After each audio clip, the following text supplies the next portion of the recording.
Like I lost my daughter before I got on my feet. You know what I'm saying? I lost my mom before I got on my feet. I had plans. And them plans are shattered, you know what I'm saying? So that hurt. And that wasn't to discount the pain for losing your mother.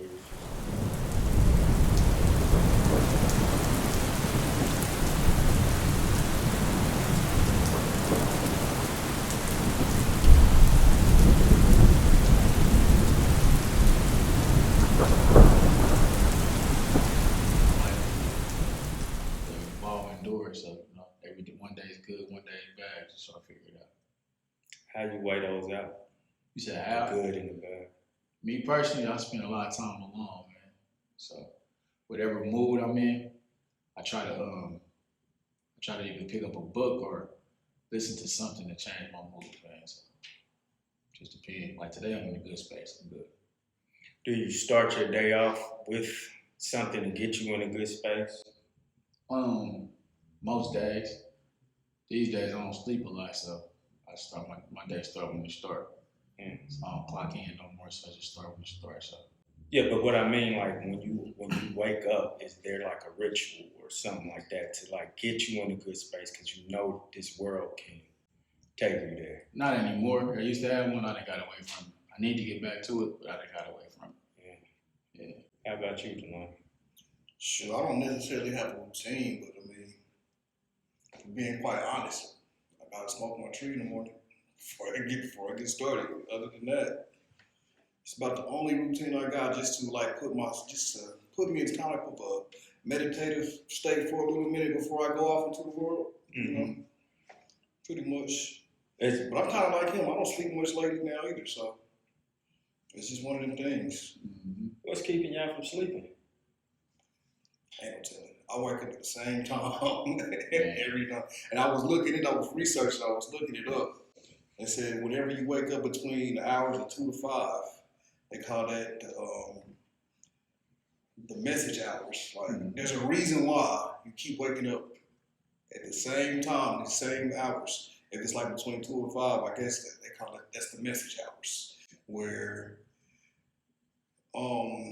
it's best to meditate then, so you can talk to God and stuff like that, or I heard about that. Get your thoughts together and figure out what is the reason. Because I've been trying to research why I keep waking up at these same hours. And some of the stuff I done came across. That's weird because probably like 2 days ago, that popped up on my YouTube. Mm-hmm. Like, and I'm one of those people who wake up at like, if I go to sleep at like, if I've been up all day, I can go to sleep at like 10 p.m. and then wake up on my days off, and then I'll be up by like 12 p.m. or 2 p.m. or something like that. And I looked at the video, I was like, this guy's some scam. I ain't about to listen because they always got something for something. Yeah. So I'm like, but it actually made sense. Yeah, I seen it too. I just didn't watch it. When I said it popped up on mine, though. What made you not watch it? I just didn't watch it. I've heard about it. I've watched something similar before though, so I just didn't. I gotta be in the mood to watch certain things. So I'm gonna skim past it and find in that mood to watch it, no matter what it is. Yeah. So I'm gonna watch stuff that's gonna keep popping up. You know how that go. It's gonna keep popping up. For sure. I ride in silence a lot, like especially because we was talking about meditation earlier. Mm-hmm. I ride in silence a lot. That's another way I get, I guess, meditation and get like, because my thoughts are always, there's so many shit. I can be thinking about Jelani 1 minute, and then I'm thinking about a cow fucking something, I don't know. You know what I'm saying? Like words out and even when I'm praying sometimes, thoughts start to just scatter like that. You get about 70,000 thoughts a day, so it's kind of hard to contain them. Yeah, you gotta just do your best to contain them. Y'all haven't figured out how to calm them down? I mean, it really ain't I don't think you can. It's just, I think that's where meditation and prayer come in, where you allow the ones you want to dominate, but you don't get them. And then the ones you want to keep, you just jot them down. I know, random thoughts for me, I used to channel it into the music.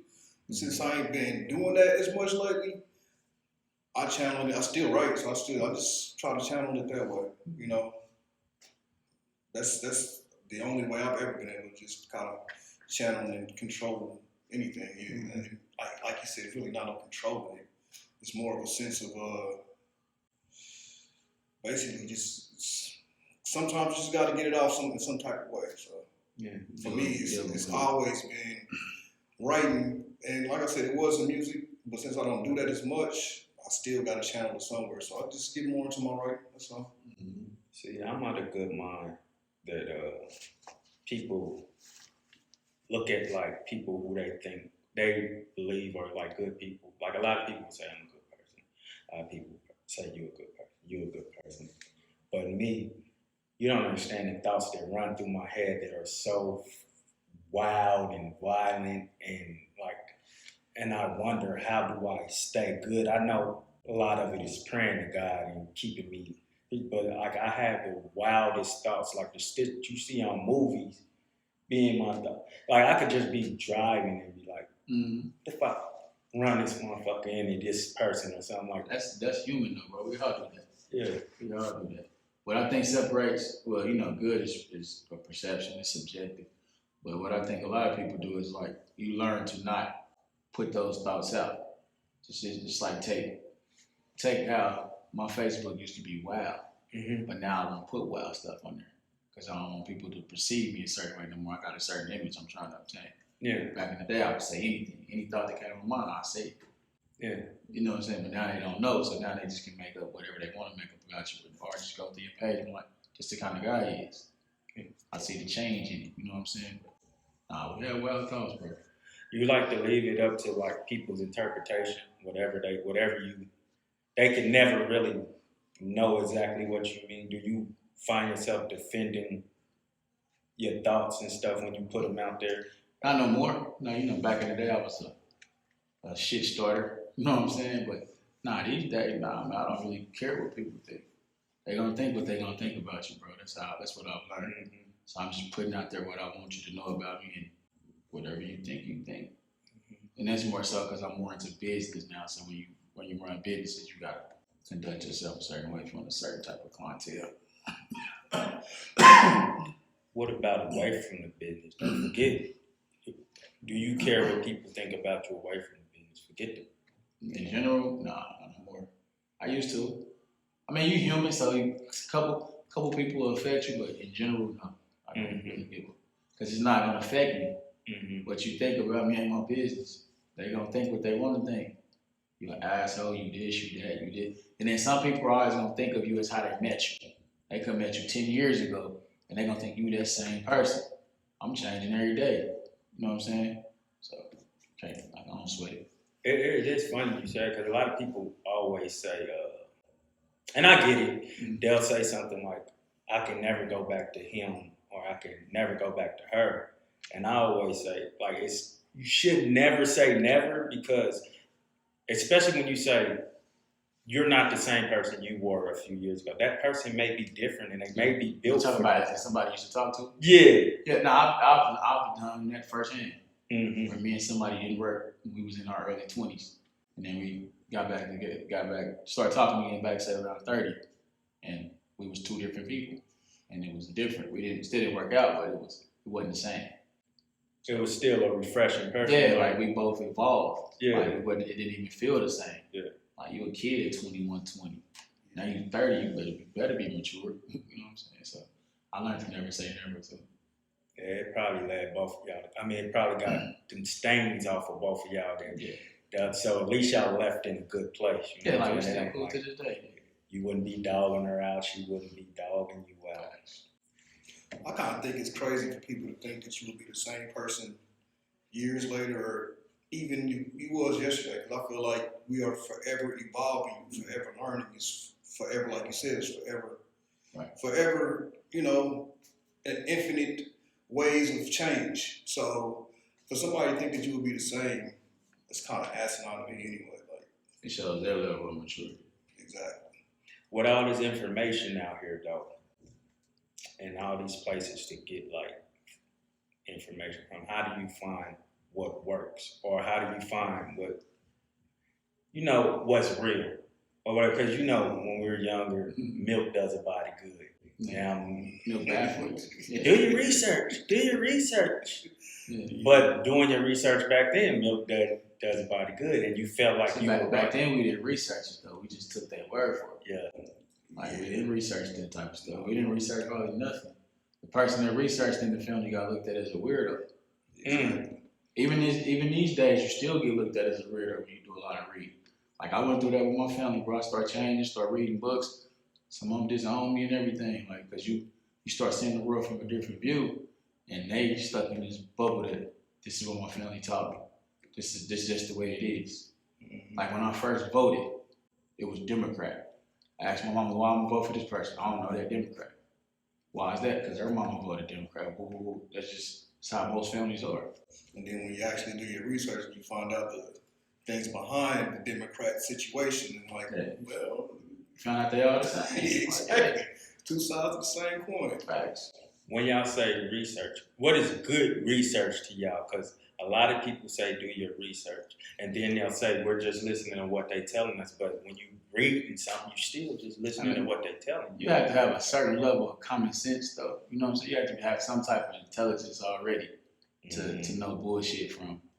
You know what I'm saying? Some stuff be so deep, because what I learned is a person can be articulate and lying to your face. You know what I'm saying? Like when a pimp lied to a hoe. He articulate. So she believe him. You know what I'm saying? Never heard before. It sounds good. Yeah, it sounds good. So you got to, it's a process, bro. Like, you gonna go through phases, bro. Like, I went through so many phases of change where I believe this, then I didn't believe this, then I'm like, then I just came up to the conclusion that I'm just gonna live my life. I don't know what's real and what's fake. No, exactly. You know what I'm saying? Like, if you like it, I love it. That's how I look at it. You ain't gonna throw shit. You ain't gonna piss on me and tell me it's raining though. But Yeah. you know what I'm saying?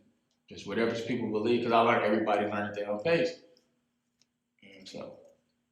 So you're not one of them people that be like, or y'all not those people that be like, how you don't know this? How you don't know? Because you said people. Nah. I never be like that. Just because, I mean, it's always levels to everything. Yeah. So, you know, I just don't, I don't really hold any of that against nobody. Right. You know, when you, it's out there to find out when you want to find out. Mm-hmm. So, it's just, Yeah, it's funny you say them words though. Them words, well, I remember when I was younger, words would just like, if you fancy with them words, I'm like, oh, you must know what you're talking about. Mm-hmm. So you definitely spot on. But here go on the flip side of that, if you do know the words, people think you fake smart. You know what I mean? Like that T.I. person, they think like somebody like T.R. Kevin Gates, because they from the hood, so they still do hood shit sometimes that ain't like, if this dude this smart, why we do that dumb shit? Nah, that's because you weren't in the hood, so your soul ain't the same. But them dudes is intelligent. Mm-hmm. You know what I'm saying? Mm-hmm. Like, they're intelligent. I learned from both of them. Then even closer, like a Ron. Intelligent, bro. Just listening to the way he articulated himself. Like, I can only listen to rappers that I can learn from. Like, I go to your interviews. If you talk about something I want to hear, then I'll listen to your music. But if you ain't talking about nothing in your interviews, I might not listen to your music at all. Unless I'm just on some ratchet shit one day and want to listen to some messy or something. You know what I'm saying? But other than that, I got it. But then you can't be too intelligent in your music because it's going to be boring. So it's like a balance you got to find. Mm-hmm. Like, I like J. Cole and Kendrick. I can't ride to them like I ride to a Ron. Mm-hmm. Like, I'm going to keep it all the way 100. I used to wouldn't listen to Kendrick because I heard Ron first. And they were so similar. But Ron had more of a Kansas City style to me, so I would listen to Ron. Like Ron was doing voices and shit, bro. I wouldn't listen to this dude. You know what I'm saying?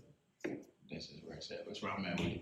The older you get, you start to appreciate the story and the word. And it's part of the reason I started this podcast for the direction I wanted to go in. Mm-hmm. I remember, like I told you, off of the pod, I don't want to talk to people about their profession and stuff like that. Right. So one of the people, when you talk about lyrics and stuff, or listening to their interview and it make you want to hear them, that's what happened to me with Offset. Mm-hmm. Not that I necessarily liked his album or whatever, but he got on Breakfast Club and he got more in depth about himself. His life. And that sold me on let me go listen to this.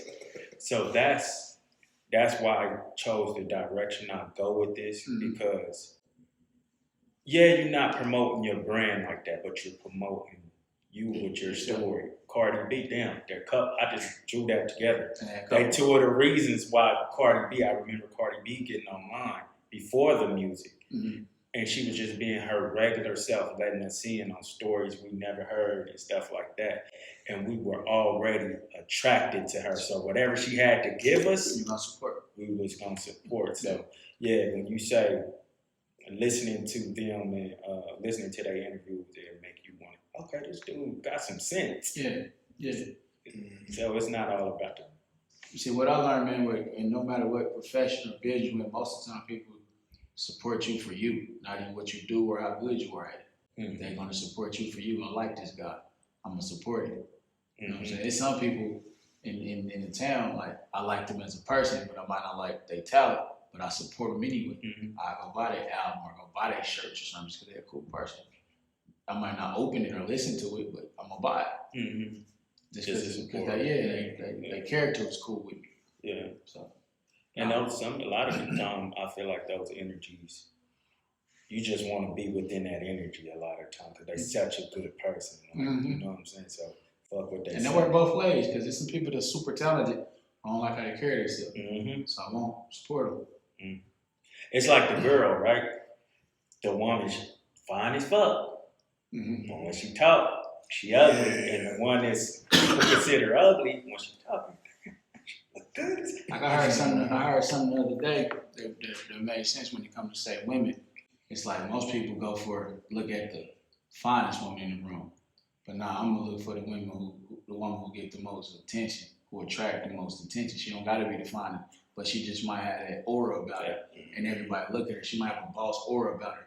You know what I'm saying? Like, damn, why are they attracted to her? Might be her charisma or something. She don't gotta be the finest one in there, but they make her the finest one in there. Same with us. How you walk, you know what I'm saying? How you talk, like when you open your mouth, you let the world know who you are. Like once I got taught, something my mentor told me. You just made me want to ask another question. As far as aura, what do y'all feel like? Because sometimes we know when we walk, you can feel it, how they feel about you when you walk in the room. What do you feel like your presence is when you walk in the room? I say over the years, mine has changed because people didn't follow my journey with. You know what I'm saying? I'm still like, I used to run with a big crew, so they couldn't really see your aura. Really big crew. Yeah, so they couldn't really see your aura. They see y'all aura. Y'all these type of people. Y'all move like this. Now I move solo, so now they getting to see who I am. You know what I'm saying? I walk in the club by myself.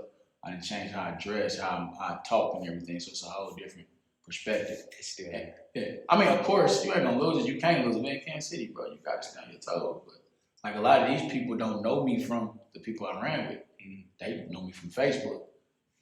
I ain't hung around with them people in 11, 12 years. They still cool, but we don't hang together. So I'm not associated with them as much. So I got my own aura now. So I think it's pretty cool. I love the fact that it's still there. Talking about the KC slur, whatever. People will say that about me. Like they'll listen to something, be like, "But you from Kansas City, ain't you? You from there?" I don't hear it when they say it, but I'm glad it's still there because they still have this certain respect for me and this certain or they'd be like, "Oh, he articulates himself well," but I still sound. You don't have to sound like those people. People try to sound like when I don't get on the phone and be like, "Hey, this is Dominique." I don't do that. You can change your vocabulary without changing who you are. Yeah. Like I improved my vocabulary, but I still got that other shit in it. You know what I'm saying? Was it intentional? You moving away from the big group to stand out, or was it about finding yourself? That's what it was. It was about finding myself. I was about 27, and I just was, you know what I'm saying? I felt lost. Like we wasn't doing nothing but partying, drinking, and every weekend like that wasn't it. And then somebody, I think somebody gave me a book. So I started reading. Next thing you know, a week passed, a month passed, I'm just chilling. I ain't seen him as much as I used to. And then some other stuff happened legally. And that's why a lot of them thought I fell back, but I fell back before that. You know what I'm saying? So, but now I was to find myself. Like I didn't have my first real relationship until I started being by myself. I wasn't even open into it. You know what I'm saying? So I can dig that. I think I've just always had like a cool, calm presence wherever I go. That's just how I've always carried myself. I've been a loner for like a long time. I had a crew, but that was way back, like, high school, college days. Right. I'm just used to rolling by myself. That ain't no big deal to me. But it's just always been even keel, cool and calm. That's just always been me. Now I do got a flip side. Of course, everybody got flip sides, but I don't really. I choose not to show that side to people just because I'd rather be peaceful. Right. I try to move in peace first, and then you get pieced up after. Right. I see what you did there. Do you? I don't know nobody who don't like you. As far as like, even because we work together and like everybody just fucks with you, and I be hating them. I remember you used to run through that book called "Be Dark Vader." Be like, listen, that nigga cut you. Don't. He'll beat you up. He know jujitsu and all of that. Stay. Don't say nothing. Somebody just the other day said, "Hey yo, you gotta be scared of this dude forever, man." Now when I look at him, like I get scared. I ain't gonna tell you who it was, because they was like, "Man, I'd be so scared to speak to him." Because when I spoke to him, he was like, "What's up?" So you carry him with you. Big old world. You better do your job and go on most of the time. Yeah. Here's something y'all don't know. For years, y'all have been, you too, a constant reference for me and part of my growth when it comes to my children. Because I heard something one day, they was like, don't talk about what you have to do for your children. Talk about what you get to do for your children. Then it gives you that mindset of not tripping on it so much. Right. And a part of that growth was me saying, I always reference this a lot of times a year. Y'all don't know this. I got 2 homies that lost theirs. So how can I be a certain way towards mine? How can I be this way? How can I not take this serious? You know what I'm saying?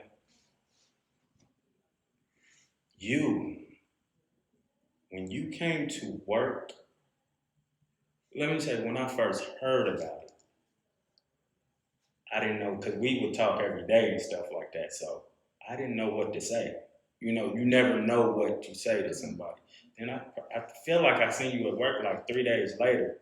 Nah, it was a while. It wasn't 3 days. It was probably like, I guess it was probably like a week. It was like a week. It wasn't that long. Same here. I couldn't just sit at home. Yeah. So I just used my little, what you I call it, took those few days. And, I ain't gonna lie. That was a different time for me though. Like, I was gone. Like, I was not here. Like, I definitely was. I don't know how I look to y'all, but inside my mind, I was gone. Are a lot of those years and days a blur to you? Yeah, because like when it first happened, I'm not gonna lie, like, I did not emotionally know what to do with it. Yeah. I spent a lot of time high because I was trying to cope, and I did not know how to feel that. You know what I'm saying? It's your only child? No, it's not my only child. It's my first child. My only daughter though. And the bond and type of relationship that we had, it was like, we used to just be so goofy together and stuff. Like, we used to, her mom is a police officer, so I used to, when I pick her up from school, take her to the police station so her mom could take her home. like we just do the goofiest stuff. We sitting there, we'll turn on the Spanish. I'll turn on the Spanish channel, act like I'm speaking Spanish and singing them songs or stuff like that. And she'd be like, Daddy, you do not know Spanish. I turned off. Like, but we was just goofy though. Like like it was a lot of things going on during the time when she passed too. Like me and my ex, we had broken up, and like my daughter was somebody for me to confide in. Like not as far as telling her my business, but as far as like you know, giving me that feel like, Daddy, I don't care what's going on, I love you. Yeah. You know what I mean? So yeah, I was in darkness for a while. I was in darkness for a while, and I know the only things that pushed me forward was those two little boys. Because at the end of the day, no matter how much I'm hurting, I still got to be present. I still got to be present. I still got to be in a mental mind state to be able to help them become who they need to be. Yeah. So, yeah, but a lot of that is a blur. I spent a lot of that time in the dark. I don't know how I look, like how I came out to people.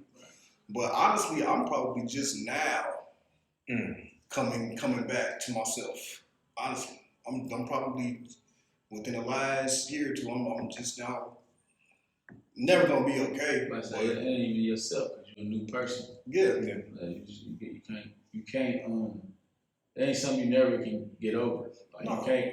You just learn how to cope with it. Yeah, the pain on you. They say the pain time heals wounds. It really don't. I don't really heal your wound, bro. You learn to live with it differently. That's all it is. Yeah. You still have your days. You know what I'm saying? Like Eric, it's a journey, bro. You talked about how you look to us. I'm gonna tell you from my experience, it just seemed like you never took it out on nobody that was there. You remained the same person from what we could see. You know what I'm saying? So it was never like I went. Now I was a bit apprehensive about going up to you and stuff, but I don't know how we got back to talking again. I just wanted to let you know, hey, I'm here, and then I'm gonna, go do my thing. But when we talked, it was still the same Jelani, and that shit gotta be hard, bro. So I want to, if y'all don't mind, because I remember first hearing yours, and I just was like, what do you say to somebody? But we'll get back to that part of what do you say to somebody. If y'all can walk us through the journey of when it happened, those days. Like the day it happened, like the day it happened, going through the process. The floor is y'all. So what make mine tough is like the day it happened. Like my daughter passed on Mother's Day of 2007, so I was still grieving because I had just lost my mother 2 years before.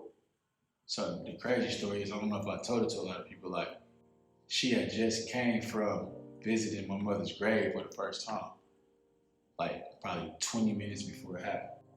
So when she came back to us, you know what I'm saying? It was just a regular day. We out chilling, and young lady riding down the street, not paying attention to where she going. Hit her. You know what I'm saying? Right in my face. People don't know a lot of this, but like I actually carried my daughter to the hospital. You know what I'm saying? I still got the shirt with the blood on it and everything. Like I carried her to the hospital, trying to give her CPR and all that stuff. So it's like it was a regular day. It was the first day that I was like, I didn't celebrate Mother's Day in 2006. So I'm like, I'm gonna try to celebrate it in 2007. So it just so happened my sisters had seen my daughter's mother in the store that day. And my daughter loved my sisters to death, so I'm going with y'all. So they pulled up to the house. Well, actually, they went and seen my mother, and they pulled up to the house, so she had just got there with me. So next thing you know, it's a blur. And like, it just happened. Like, so you see, so to live with seeing all this, you know what I'm saying? I see it. You still have flashbacks and shit, you know what I'm saying? Like, like you said, you wasn't there. Like, I wasn't there. Y'all seen me, I talked to y'all, but man, I wasn't there, bro. I wasn't me. I don't even know. I was so young and I don't even know who me is. I was 22. I lost my mama at 20, so I'm trying to become a grown man. Like, I don't even know when I became officially a grown man because I'm grieving the whole time.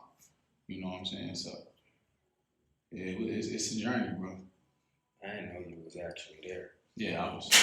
That's there. crazy. 'Cause if I was there, I don't know. I probably would have tried to kill that dude. Because what happened, my daughter was in a car accident. So, Yeah.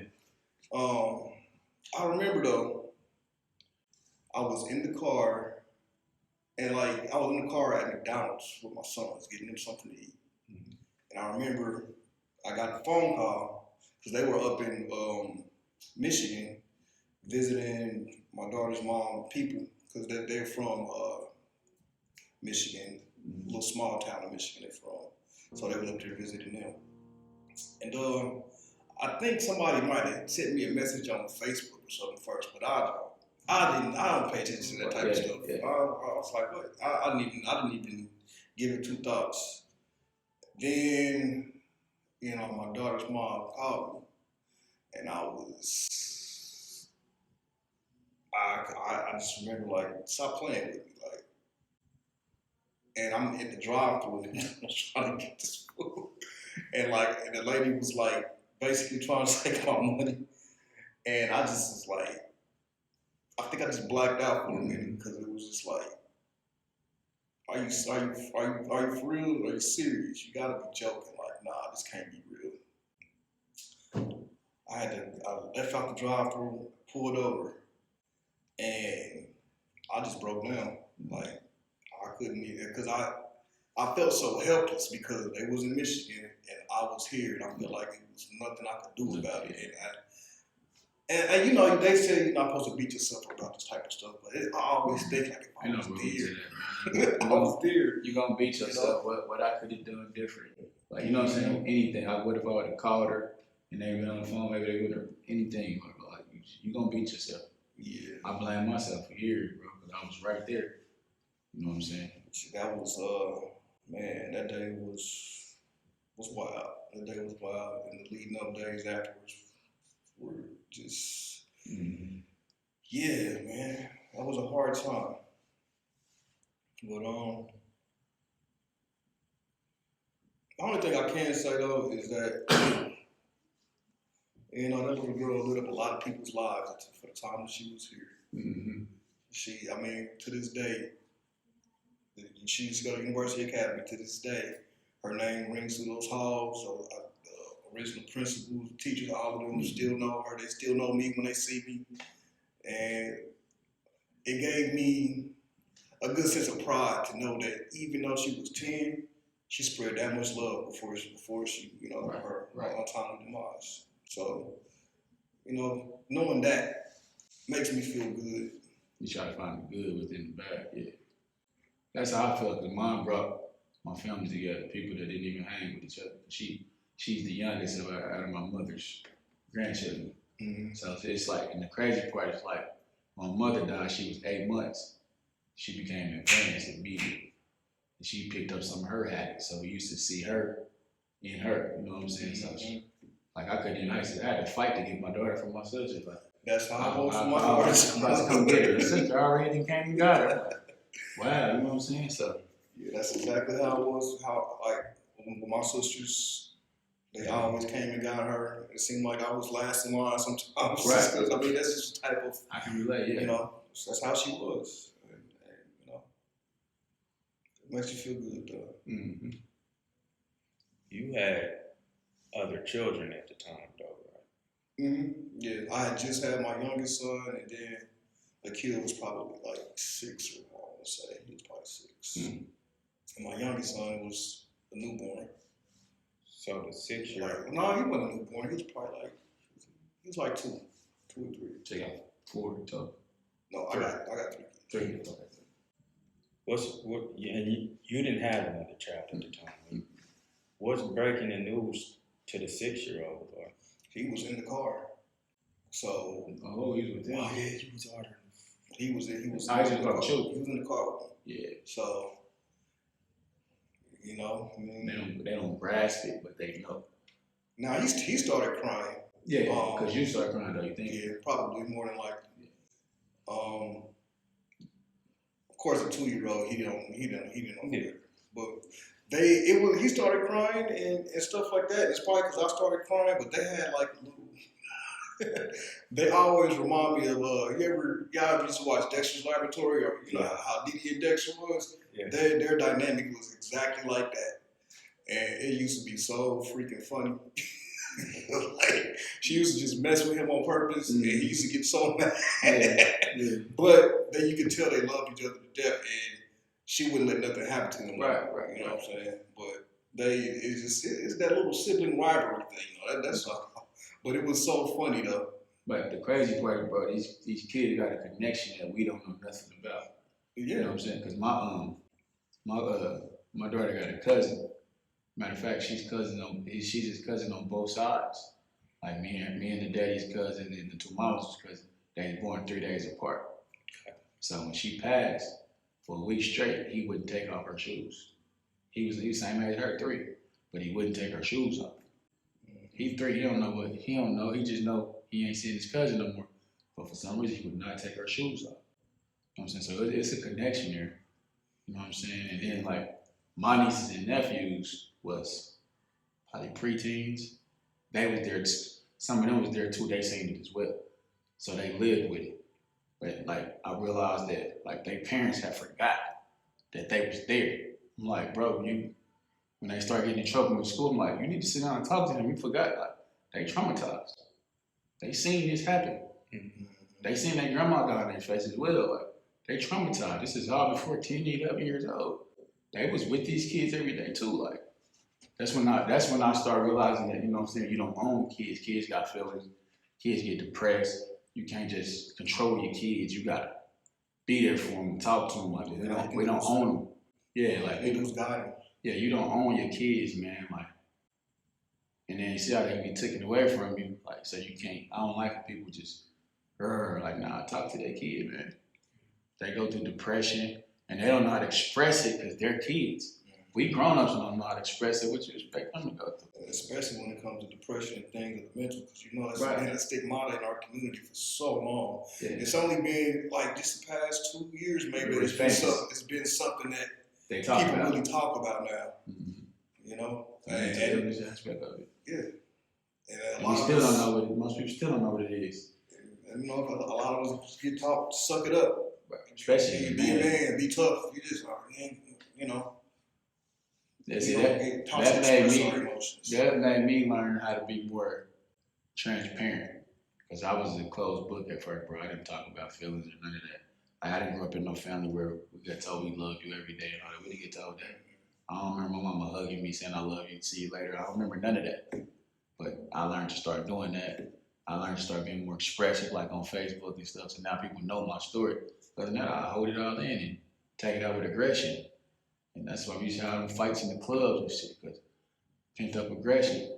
And then when you hang around a bunch of people at a young age that can't relate, you start feeling like an outcast. That's another reason I feel bad. They ain't went through nothing. They ain't lost no mama, no daughter, or nothing, so they can't. You a man, they can't be like, bro, I love you. Like, we wasn't getting that shit, you know what I'm saying? So I had to calm myself.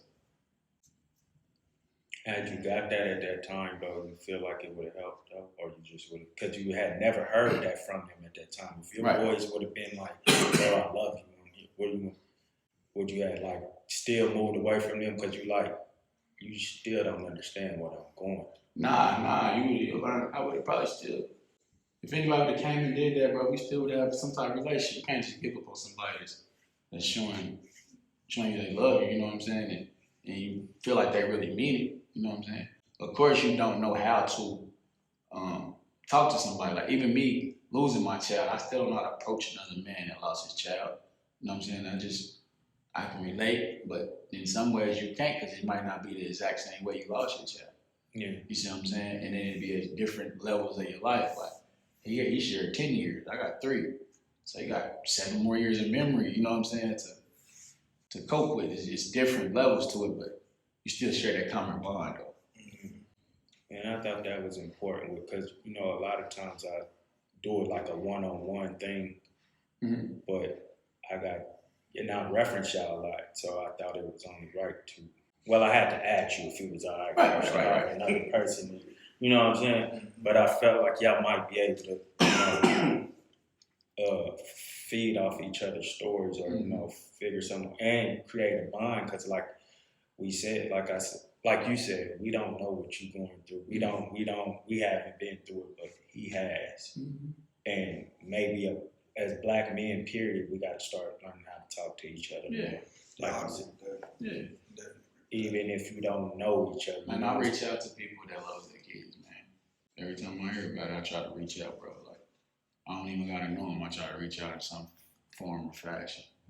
And then as far as the man aspect, I've been talking to a lot of men about getting groups together where we just sit down and vent. No judgment, you know what I'm saying? Like, we grown, bro. Like, I've been venting a lot with my mentors lately, like, grown men shedding tears, you know what I'm saying? Like, some shit we wouldn't do when we was younger. Oh, it's definitely needed now. But before,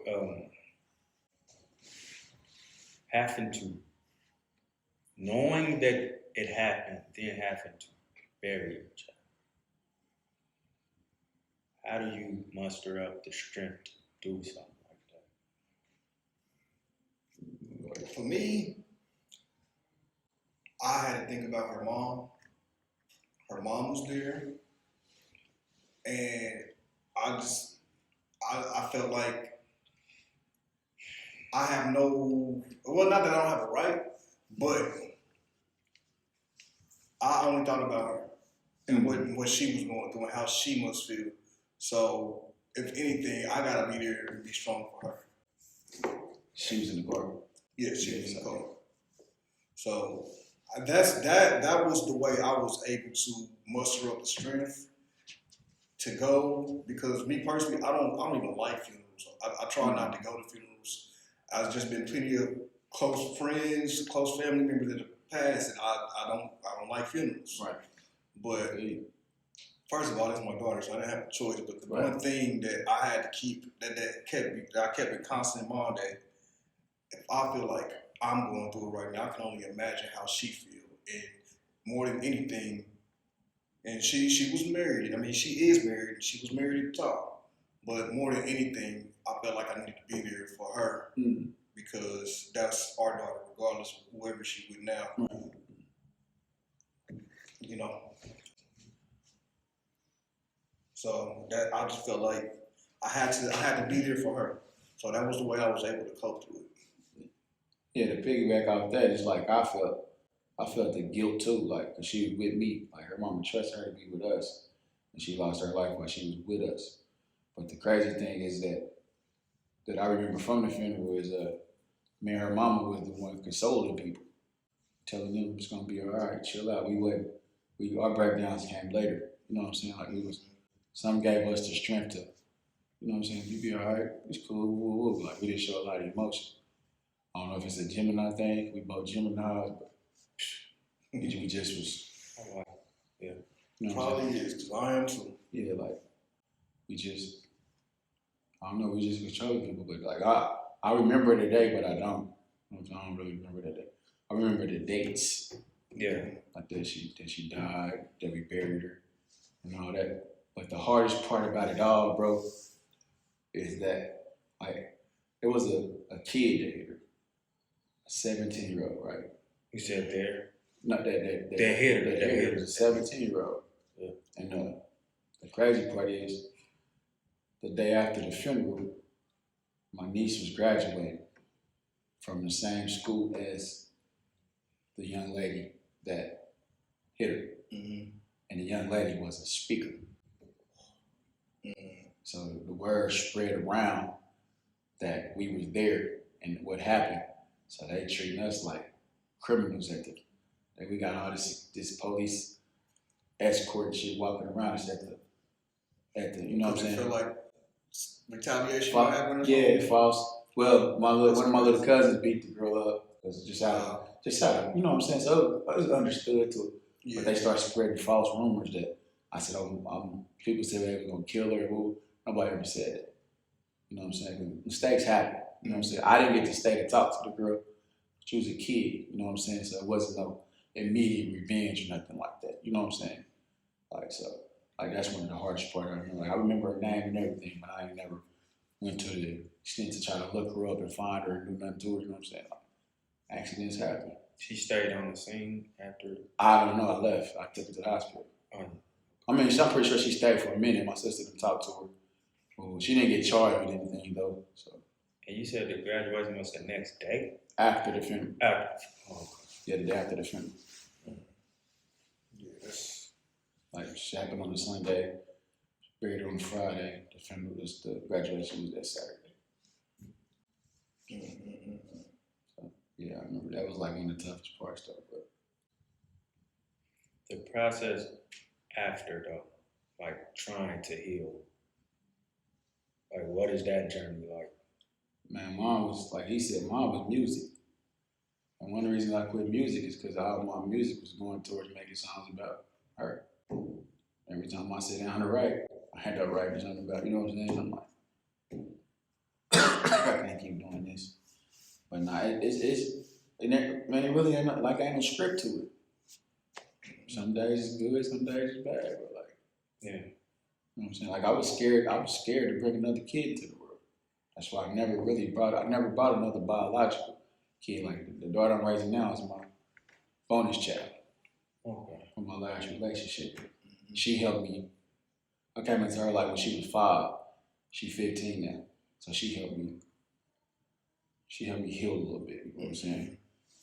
And then the fact that you can't tell her that that's not her sister.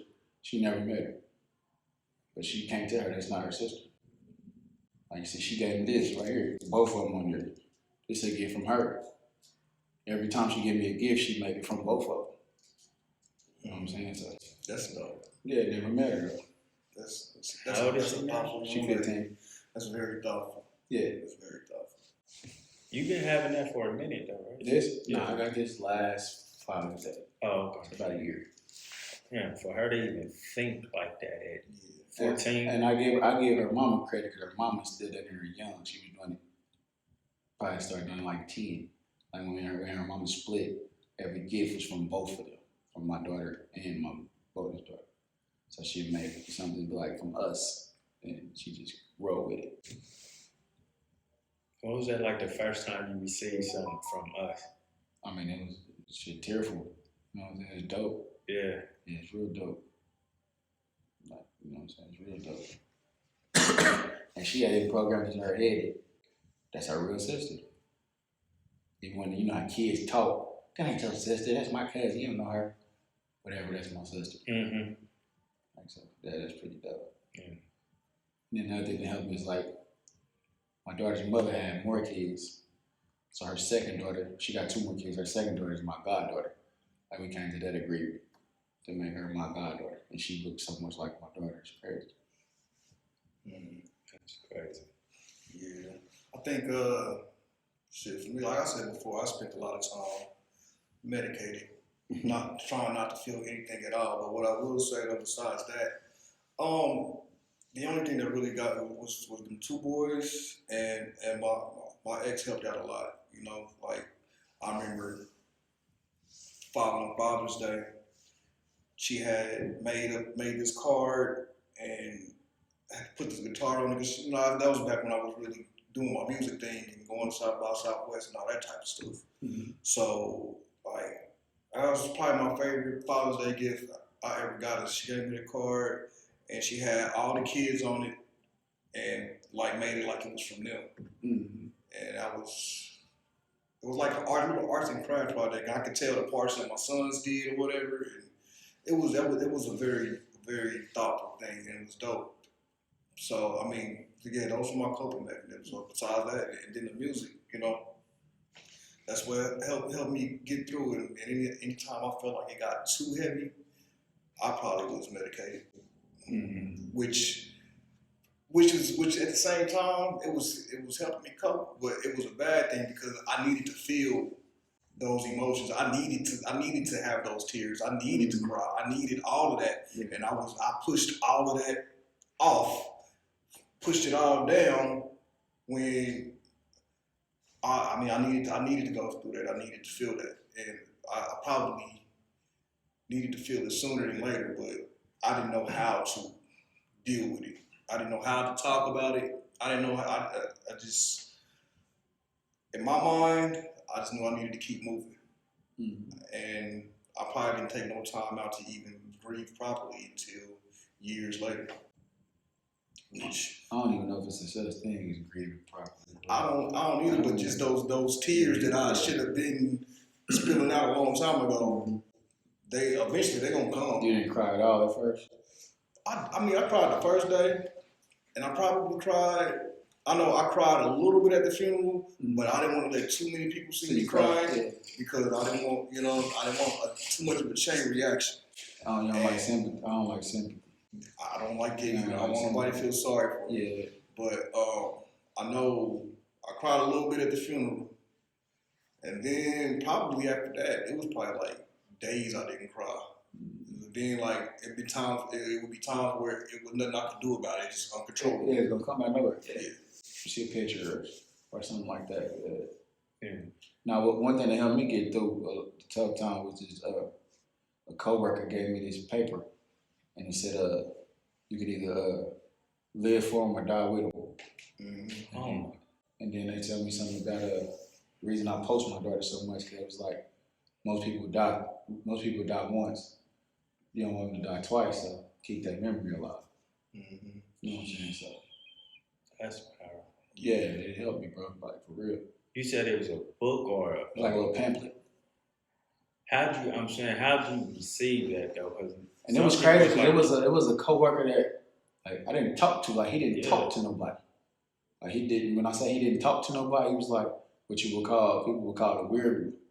Like he didn't talk to nobody. He'd come in and do his work. I was working for the city at the time, so he was always in the truck by himself. He'd come in, he'd gone. He didn't mess with us. Nothing. When he heard it happen, he was like, "I'm sorry for your loss. Woo, woo, woo. Just want to give you this." He gave it to me and walked away. I was 21, bro, or 22, and I just like, wow, that's powerful. You know what I'm saying? I didn't even grasp it then. I grasped it later. A lot of the things about the situation, I'm just now really understanding myself. It's kind of like you said, when you're going through it, or just all the years in the past, it's like a blur. But when you sit back and think about it and have time to reflect, the pieces that you needed to get out of that'll help you understand it. Sometimes float back into the top, like, dang, the person did say this then, or this did happen then, and it gives you a different perspective or a different outlook on the situation. And I think that comes with your seasonal change, like as you said, we become a different person. So you can't see the picture while you're in the frame, so while you're living it, you can't, like, it's a blur, like, I hear you, but I ain't listening. But then once you come to a new chapter in your life, now your understanding is different. Oh, that's what they mean. That's why they always say hindsight's 20/20. Right. Yeah, like so. When you say come to understanding, what you mean? When I say come to an understanding, I mean about like not being able to understand what happened, but like how can I put it? Some things happen to you so you can help somebody else. Some things in life you go through what you go through because you might be a vessel to help somebody else or teach somebody else about a situation, or you gain that empathy to be able to relate to people.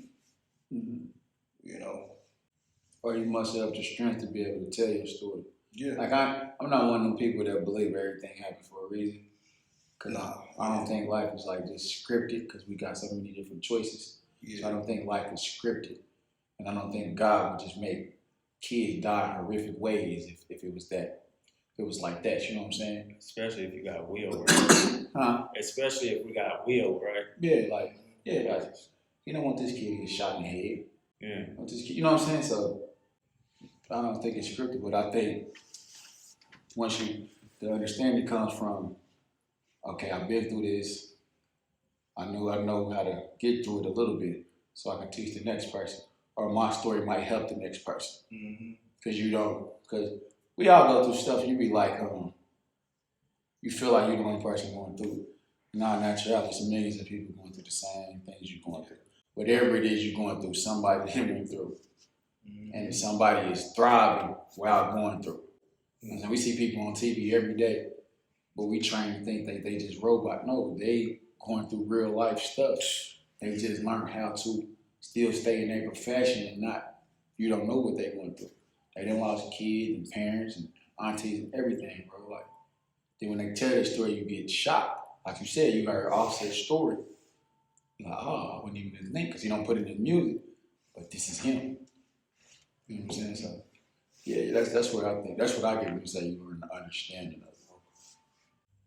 Yeah, you don't have it's will. So are you saying when it does happen, God is like, okay, now that it happened, what are you going to do to it? Since it's not scripted, Yeah, you wake up, how are you going? You wake up every day with a chance and a choice.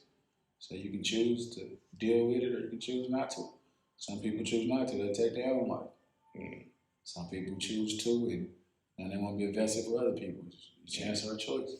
Now, speaking on that, their own life, I'm not gonna lie. I had suicidal thoughts. You ain't the only one, bro. I had them, cause it sound, I was always taught that that's selfish to do, and it's like I'm on other kids and all of that. But in that moment, and then not even just in that moment, just going through a period, the whole 11 years afterwards. Mm-hmm.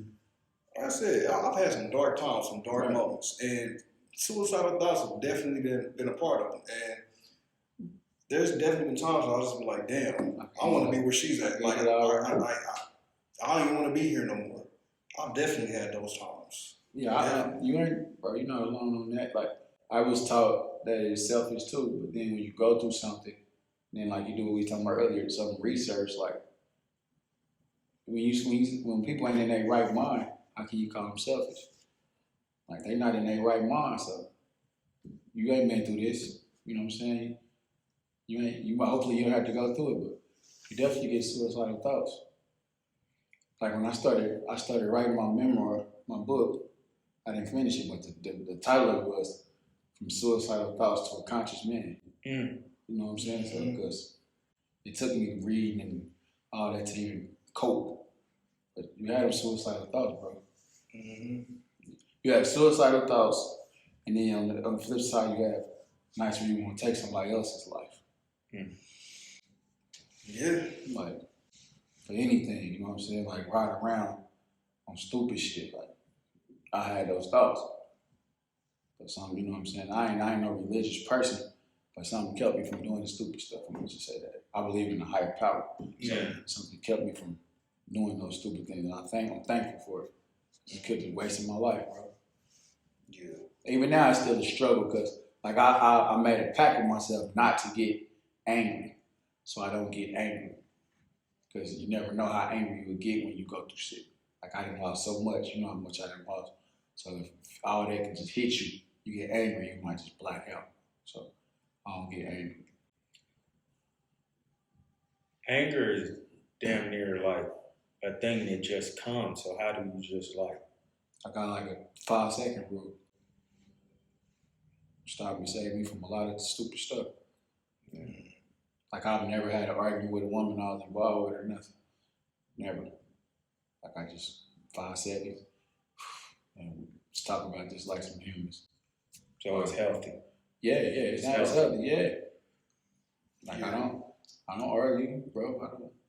Because some people won't argue and just avoid the issue and just let it go. But that 5-second rule, and let's talk about it. No, yeah, I'm willing to talk about it. Now, if you don't want to talk about it, fuck it. But I'm willing to talk about it. We don't have to argue. I have to argue to get my point across. Who really wins an argument? Nobody. Because we don't hear each other. A bunch of energy. If you feel like you won and prove your point, that person is now mad at you. So you ain't won. They mad. Now y'all still not talking. And you still have to exist in this space with this person if you want to be. You still got to make up again. Yeah. When we talk about the suicide, is some of it,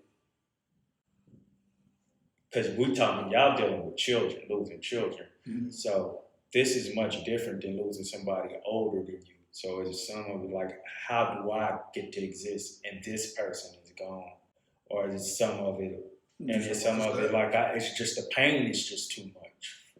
I think it's all of it. It's all encompassing. It can be all of that, all in one. Yeah, it's even when you lose people older than you. Yeah. Or grown ups, like you be like, shit, why not me? Yeah. Especially somebody that meant so much to you. Yeah. Now you gotta adjust to life without that person. Like that's tough, bro. That's tough. Like especially somebody you talk too often. Then you start listing your list of regrets. You know what I'm saying? So what I could have did, like I lost my daughter before I got on my feet. You know what I'm saying? I lost my mom before I got on my feet. I had plans. And them plans are shattered, you know what I'm saying? So that hurt. And that wasn't to discount the pain for losing your mother. It was just like, I know even more losing something you gave birth to versus. I mean, losing my daughter is tougher than losing my mother. You know what I'm saying? But what I say is, with every loss I've taken, they all hit a different part of me equally. You know what I'm saying? Because I shared 20 years with my mama. You know what I'm saying? That's my mother.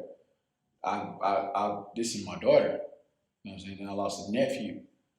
But then I lost a sister. You know what I'm saying? I'm sharing 30-some years with her. So they all hit differently. And I'm at different stages every time that the pain hit. So I still suffer with, I can be just driving things and one of them will pop in my mind. And I'll be sad for that day. You know what I'm saying? It ain't got to be all of them at the same time. Sometimes you one of them. You drive past a monument or something, it's gonna remind you of that person. You know what I'm saying? Like my sister passed in 2017. Her first grandchild was just born the other day. So that's it. You know what I'm saying? You think about that type of shit. Like, damn, she wasn't even here to see her first grandkid. Yeah. She only had one kid. He had his first kid.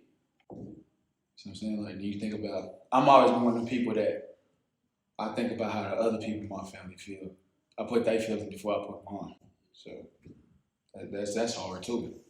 You lost a lot of first loves though. Yeah. Because like I often tell my brother, because we was raised in the same house, like you my first love, bro. You came out of your mama. You was in her. You was there. That's first love. Your sister is like the one we fighting and we going through. My sister was older, so my sister was my second mom. She raised me. Like my mom used to buy me Jordan shoes or something. Like, no, my sister, that's my little brother. He's not going to school dirty. I'm going to get Jordans. He was 15 years apart. So that's my other mama. You know what I'm saying? Until she had her son, people thought I was her son. So, yeah. So her son's like a brother? Nah, he's my nephew. He's like a nephew. He's my nephew, but, you know, little nigga took my spot. You know what I'm saying? I start getting my own clothes. Right. You know what I'm saying? But you was pretty much a baby when you lost him. I mean, 30. You was 30 when you lost your sister. Nah, I was. Did you say that? I was 27, like 33. Okay. Yeah, like 5 years, like 33. But losing your baby and losing your mama, you was pretty much a baby. 20 and 22. You still a baby. You not. We're about to turn 22. But yeah. We don't even. I wasn't grown yet. So I was living like I was grown, but I wasn't grown. You know what I'm saying? You realize how grown you is when I had to grow up both times. Because I didn't accept no help. Yeah. Like when my mama died, it was just me and her in the house. I kept the house. I'm not moving with none of y'all. I didn't have a job. Figure this shit out. And I had to figure it out. I had a daughter. My sister didn't help me with my daughter until I got on my feet. Like it wasn't no. That's something I got from mom was like I learned the shit she was teaching me after she passed. And some of it wasn't even taught directly, it just was paying attention to it. That's what it was. Do y'all think we ever, like, I feel like sometimes, because you said, I feel like we're always, anybody who's willing to grow and all of that, you're always a baby in something. Like, I'm a baby to my babies, because they're teaching me how to be a better father.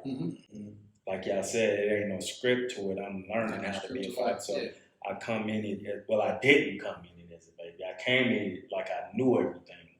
Like But now I've humbled myself and I lessened myself to a baby, and I let them teach me. And I'm damn near a baby with everybody I'm loving, because I can't love you like I love this person or whatever. So I'm constantly learning. So in that sense, I'm okay with being a baby. I like that analogy. Yeah, that's a dope analogy. Well, I just said before, everything is always constant learning, always constant elevation. There is never a moment or a day where you can't pick up something new. Mm-hmm. You can't experience something new. You know what I mean? So It shouldn't be a day you want to. exactly. You should want to learn something new every day. I learn 1% of something every day. That's 365% a year that you improve. So why not try to learn something? It can be something simple. Yeah, it ain't gotta be like no textbook students type stuff. Simple. I mean, just experience, just life just in general. Everything can always teach you. What this button on my car do? I didn't even know this button works. You know, stuff like that. There is nothing that's not a learnable or a teachable moment. It's always something somewhere within your day where you able to pick up something. Yeah. Whether it's love that you didn't know that you was getting from somebody, or anything. It's anything. You know? Like, what I learned is, like, first off, I want to applaud like this generation of parents, because they doing a lot of things that our parents didn't do. Like, our parents swear they knew it all. This is how you're supposed to raise your kid.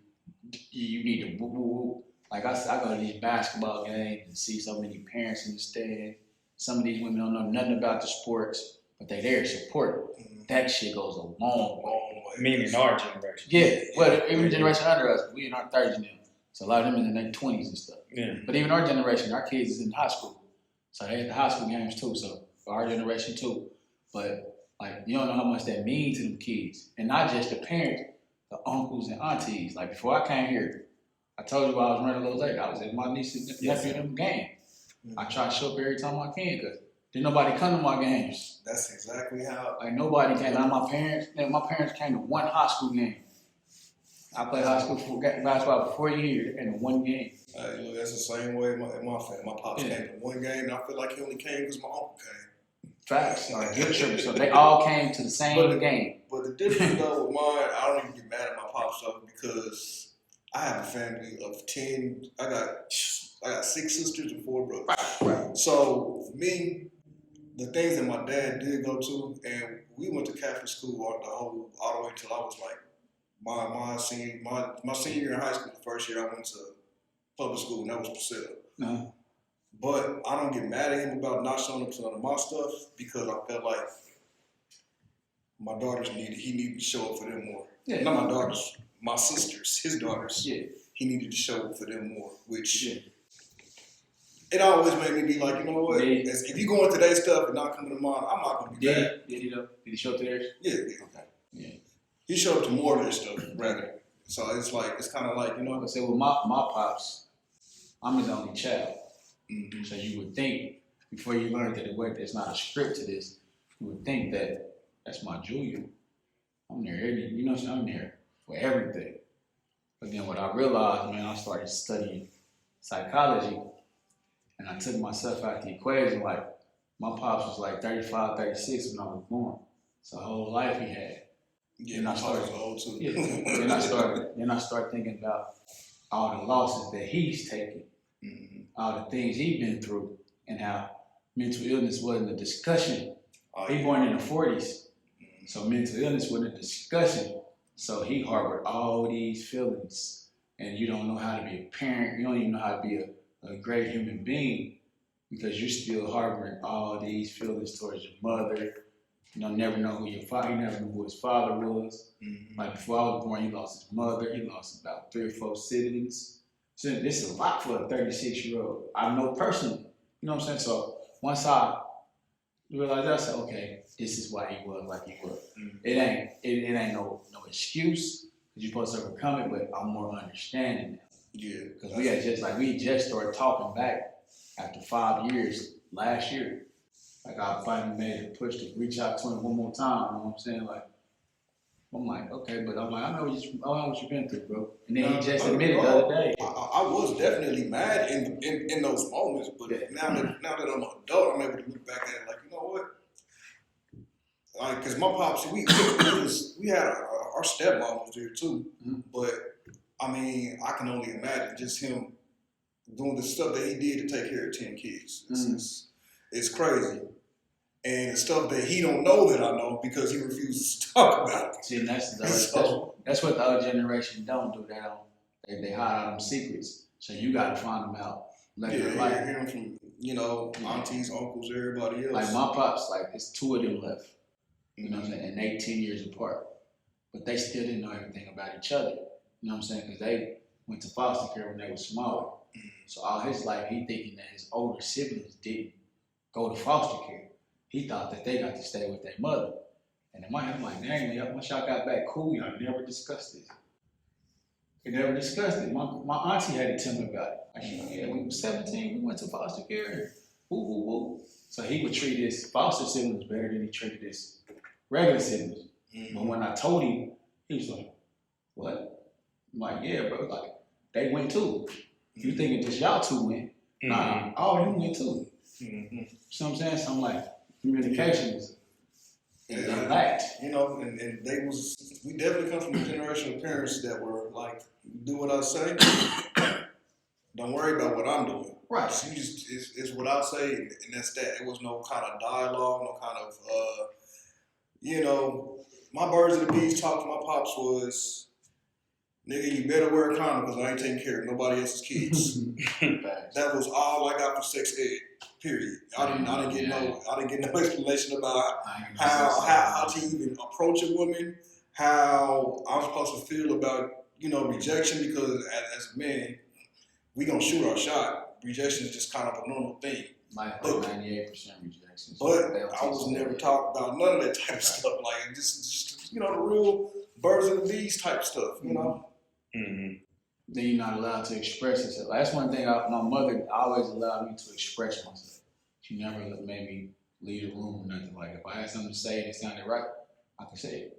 And that helped me and hurt me in life. But to this day, I'm going to say what I feel and mean it.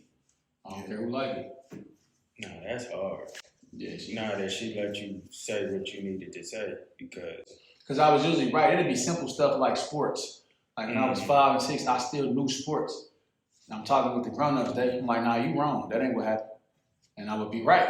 And I don't know if y'all remember back in the day, you can call that number and ask a question or something, they'll tell you. And I would always be right. And they're like, get this little nigga out the room. Damn, I forgot all about that number. Yeah, I don't remember the number, but... Me neither, but I do remember it. Damn, I forgot all about that. Something like that. Like, you just call and ask sports questions and shit. And, like, I would be right. That's crazy. Get your little ass out of here, because I was always a dance. I'm like, man, I know what I'm talking about. She's like, is he right? Yep, he can stay there. You know what I'm saying? Yeah. But it was, like I said, it's a different day and age, though. Like, you know what I'm saying? We grew up fast back then. We had to grow up fast, though. We didn't have a choice. I try my hardest to make these kids stay kids as long as they can. That's the same thing I've been telling my sons. Like, hey, don't like for instance, last summer he was trying to push me real hard to get a job. I was like, I'm not letting you get no job. You know why you can't have no job? Your job is school, and according to last semester, you gotta go to summer school, so you can't even think about a job. Right. How old is he? He'll be 17. He's 16 right now. He's 17 this year. But as far as raising these kids, though, I do think we are the most privileged generation as far as like information and stuff, because the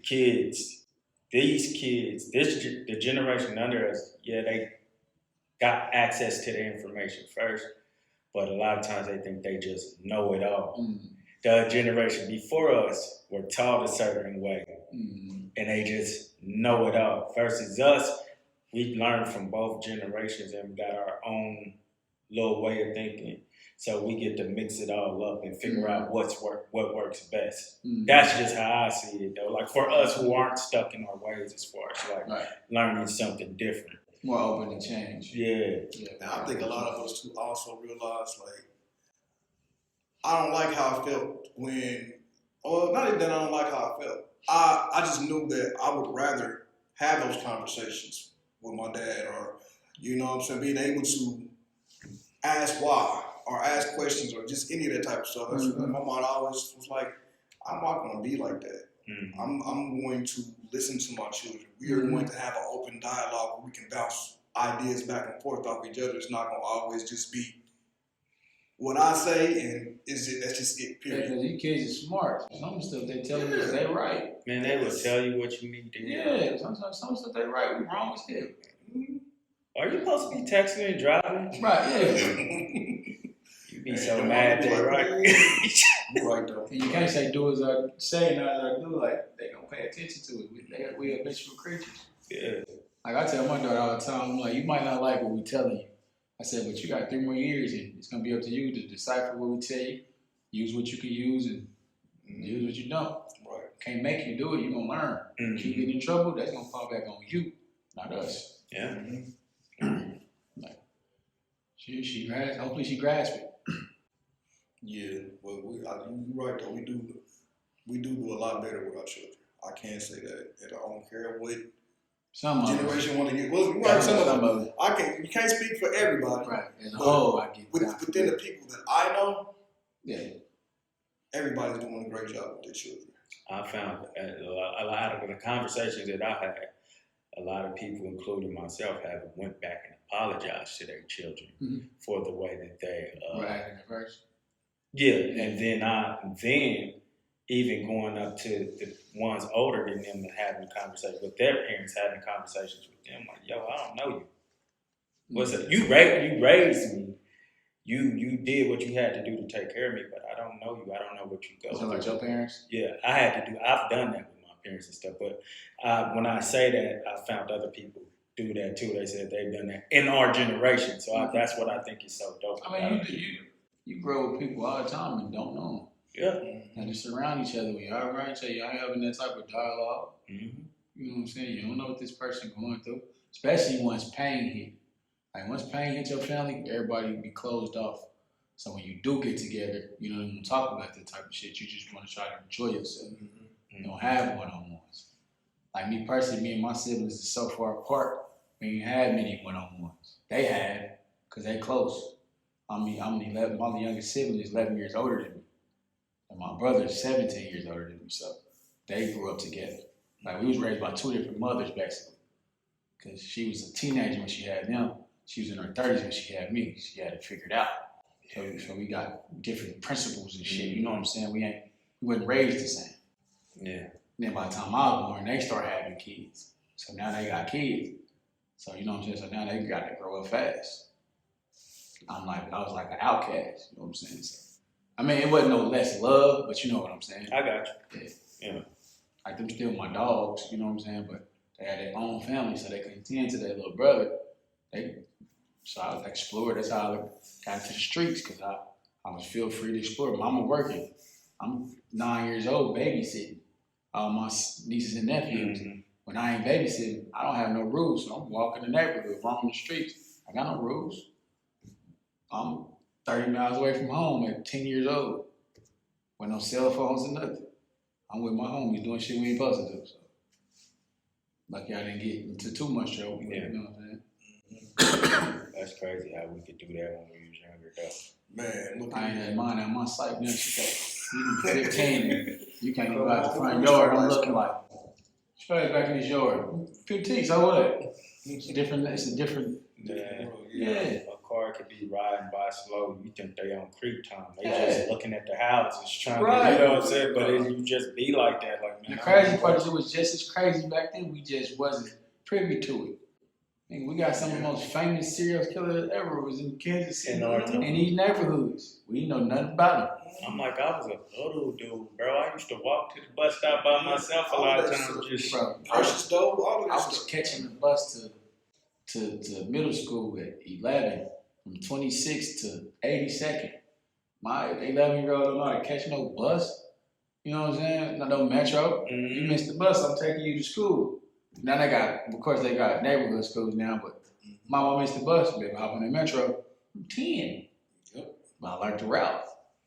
But we And felt like it was cool. Then. it was cool because you get on there and there'd be somebody else from your school, y'all riding together. I don't even want my kid to get on the school bus now. Man, who you telling? Yeah, This shit, it's crazy. it really is something else, especially how far and how different everything advances. Face it, this is the microwave era. Everything's instantly right there for you. Mm-hmm. Now I see how the other generation before us felt though. We had shit that they didn't have. You know what I'm saying? Like it's just everything gonna constantly evolve, and nothing we can really do about it. Are we hurting ourselves or hurting them any when we? I mean, it got to be some type of balance of not sheltering them too much. And It's hard to find that. You gotta find it. It's hard to find it, but you gotta find it. Cause you're gonna blame yourself if something happens. Like mine can't. Like she 15, but ain't no going to no high school games by yourself. Yeah. Every high school game I done been to been a fight. Every single one. You ain't going by yourself. I don't trust these kids. They got shit that we don't got. They can set up stuff we can't set up. You know what I'm saying? I'm going to the game hoping I see a chick. They can set up a meeting or a fight or anything before they even get there. Lying. So I don't trust it. If you go to a game, you want me. And you ain't sitting with your friends. I might let you sit wrong with your friends a little bit if I'm there. It look like y'all plotting on some. And her game probably ain't gonna have no fight because of the school she goes to. You know what I'm saying? She go to a white school, basically, predominantly white, so it might not be that much of a fight. But so what? I might play a school that's predominantly black, and they want to bang each other. So nah. But I remember 50. I'm going to the game by myself. I'm catching rides to the game with myself, you know what I'm saying? Even if it ain't my school, I'm still getting there with my home. We getting there. Mama didn't care. She probably didn't even know. I ain't gonna lie. I got 2 boys, so I'm a lot more lenient. Yeah. Now, if my daughter was still here, I probably wouldn't have this hair right now. Probably wouldn't have no hair. You know what I'm saying? Yeah. Hair been fell out, stressed out, trying to, It's you know, different. make it Yeah, good. it's I know it's a different game, but see, I But monitor them. It's different. Like even like I got so many nieces and nephews. It's like it's different, but you still gotta worry about the boys just as much. It's just different. You do. It's just Especially now that different, these though. little Right. dudes ain't as tough as we was. Oh, Because they yes, playing that's video true. games and shit, so they don't have any street smarts. So you gotta protect them the same way you protect them. They gullible too. Mm-hmm. So it's kind of hit and miss. You gotta feel like you gotta do each kid on a kid by kid basis. That is true. That is You true. gotta do kid by kid basis. Some of them got old souls, Mm. and some of them is just goofy as hell. So Yeah, that's true. it's But crazy. I just know I know that I'll be a lot more stricter on my Yeah, than definitely. I am with these Definitely. two. Cause I know dang well I let them go to the park to go hoop all the time. Yeah, the girl not going by herself. Nah, hell no. Nah. But she can be older. Mm-hmm. Or if she is going to the park, hey, take your Go brothers to with rub, you. yeah. You gotta tell me everything that's happening. So And even then, they gonna be on her side, so it's still iffy. Yeah. They'll fight like cats and dogs, but they ain't they gonna ain't tell telling her. each other. Yeah. So we was the same way. Right. Fight like cats and dogs. What happened? I failed. Yeah. So if you gonna tell, y'all just got to a whole bro. She got that one snitch kid. Yeah, we had that. We definitely had that in our family. She met a boy at the park. Yeah, that's what you need. Now, that's my little homie. You get extra cookies, little dude. Yep. Listen, in closing, do y'all have anything y'all want to leave with the people? As far as Your journey of getting through it, where you are now, how to move about after something like this. so we talk to the people that been through what we've been through. Yeah. Or people who may run into I'm gonna do that. You go first. I'll say talk about it. Talk whatever you're going through. It's okay. Talk to people because you never know who can relate. Or sometimes it ain't even about them even giving you any feedback. You need to release that. So that's one thing I will say. Talk about it. Talk about it. And don't ever feel like you don't want to burden nobody or you don't want to make nobody. Because I did that a lot. I did a lot of not talking about it because I didn't want nobody feeling sorry for me. Mm-hmm. I didn't want to burden nobody with the information, and then they treat me any differently and things like that. But for yourself, talk about it Mm-hmm. because you gotta release that. Yeah, I just say take it one day at a time, man. That's really all I gotta say. Every day is gonna be a different obstacle, a different journey. So just take it one day at a time. Lean on the people that's there to help you. Like he said, you actually gonna run into people that be like, just gonna have thoughts like, man, here this nigga go again talking about this again. Mm-hmm. Nah, just get it out, let it out. If you gotta go to therapy, go to therapy. Like one thing I learned how to do, I don't know if it was healthy or not, but I learned how to counsel and do therapy on myself. So every time I got in a deep hole, I was able to get out of it myself. So that's why I never went crazy. Cause it's easy to go crazy. So I hope don't none of y'all go through this shit, but if you go through it, man, just lean on the people. And then reach out to people that been through it and lean on them too, whether you know them or not. This is the information that they got support groups, they got all that thing, so take advantage. Tell your story.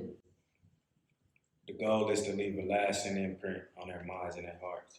We pray you've been indelibly marked. Mm-hmm. That's it. Appreciate y'all. Appreciate you for having me, man. Yeah, dog, appreciate it, for real.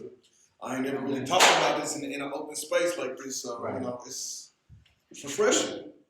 I've done it a couple times. Not this in depth though. This is probably the most in depth I've ever done. A lot of Did it this feel healthy? camera audio, this thing got full. So you know how to edit it.